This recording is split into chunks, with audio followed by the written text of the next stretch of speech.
गेल्या अनेक दिवसांपासून मणेगाव सहित 22 गावे पाणी पुरवठा योजना, 12 गाव पिंपरी सहित 7 गाव पाणी पुरवठा योजना, कणकोरी सहित 5 गावे पाणी पुरवठा योजनेचे लाईट बिलाअभावी कनेक्शन कट करत आहे। बऱ्याचशा भागांमध्ये पावसाचं प्रमाण खूप कमी आहे, अशातच शासकीय अनुदान गेल्या 6 महिन्यांपासून येत नाही। त्यात कामगारांचे पगार थकलेले आहेत। त्यामुळे आपणास पाणी पुरवठा योजनेतील सर्व ग्रामपंचायत सदस्य, सरपंच, उपसरपंच आणि ग्रामस्थांच्या वतीने निवेदनाद्वारे विनंती केली आहे। अनुदान लवकरात लवकर मिळावं अशा निवेदनाची एक प्रत खासदार राजाभाऊ वाजे यांना देण्यात आली आहे। अन्यथा महाविकास आघाडीच्या वतीने तालुक्यामध्ये मोठ्या प्रमाणात आंदोलन छेडलं जाईल। यावेळी अशोक भावरी, गटविकास अधिकारी सूर्यवंशी साहेब, यांत्रिकी आणि पाणी व्यवस्थापन उपअभियंता नाशिक, विस्तार अधिकारी यांच्यासोबत सविस्तर चर्चा होऊन हे सर्वांच्या लक्षात आल्यानंतर सध्या शासनाकडे पैसे शिल्लक नसल्यामुळे यासाठी पाठपुरावा चालू असून अनुदान आल्यानंतर ताबडतोब समितीकडे वर्ग केला जाईल।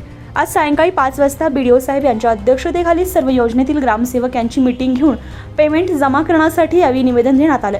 यावेळी आदरणीय शरद पवार गटाचे शहराध्यक्ष दत्ताजी लोंढे, राजाराम मुरकुटे, डॉक्टर अत्रे सर, दातली गावचे सरपंच, उपसरपंच, दोडी गावचे सरपंच, उपसरपंच, धोंडी वीरनगरचे सरपंच, उपसरपंच, पाटोळे आणि रामनगरचे सरपंच, गोंदे गावचे रामदास भाऊ जायभावे, श्री विश्वास शिंदे, श्री शिवाजी सोनवणे, श्री नितीन भालेराव, श्री गोविंद चांदोरे, श्री कैलास भाबड, श्री सुनील सांगळे, श्री सौरभ कुरणे, श्री तेजस शिंदे उपस्थित होते। दरम्यान आदरणीय खासदार राजाभाऊ वाजे यांच्या प्रयत्नामुळे एकूण थकीत 6 लाख रुपयांतून त्यातील योजनेमध्ये जमा असलेले 1.5 लाख रुपयांचे RTGS करून पाणी चालू केलं जाईल।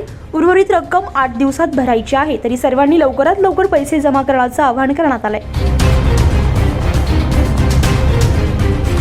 24 लाईव्ह महाराष्ट्र न्यूजसाठी प्रवीण पवार, सिन्नर।